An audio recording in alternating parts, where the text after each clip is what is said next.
વિશ્વ પર્યાવરણ દિવસની આજની કરુણા ફાઉન્ડેશન અને એનિમલ હેલ્પલાઇન દ્વારા રાજકોટની અંદર મેયર બંગલે એક સુંદર મજાનું રોપા વિસ્તરણ, કુંડા વિસ્તરણ અને ચકલીના માળાનું જે આયોજન કર્યું છે એ બદલ હું સૌ આયોજકોને અભિનંદન આપું છું.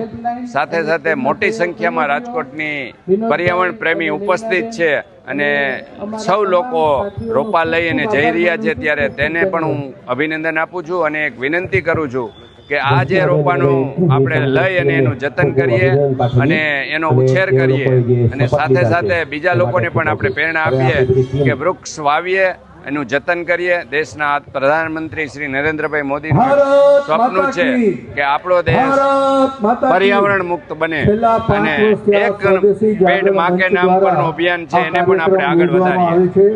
પ્રતિક Sanghani, animal welfare board of India member. વિશ્વ પર્યાવરણ દિવસ નિમિત્તે સમગ્ર વિશ્વમાં આજે પર્યાવરણનું સંવર્ધન અને બચાવવા માટે જતન માટેના કાર્યક્રમો થતા હોય છે. એ અંતર્ગત રાજકોટ શહેરની મધ્યે પ્રથમ નાગરિકના નિવાસ સ્થાને એટલે કે મેયર બંગલે રેસકોર્સ રિંગ રોડ ઉપર દર વર્ષની જેમ જ તુલસીના રોપા, સેતુરના રોપા, વિવિધ કલમી રોપા કે જેનાથી પક્ષીઓને પશુઓને ખોરાક મળી રહે, છાંયડો મળી રહે એવા રોપાઓ, બર્ડ ફીડર, પક્ષીઓ માટે પીવાના પાણીની કુંડી, ચણ માટેના પાત્રા, રામપાત્ર વગેરેનું વિનામૂલ્ય વિતરણ આજરોજ થઈ રહ્યું છે.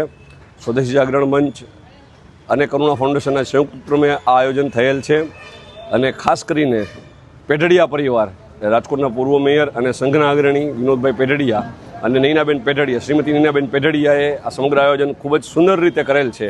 એ બદલ એમનો ખૂબ ખૂબ આભાર.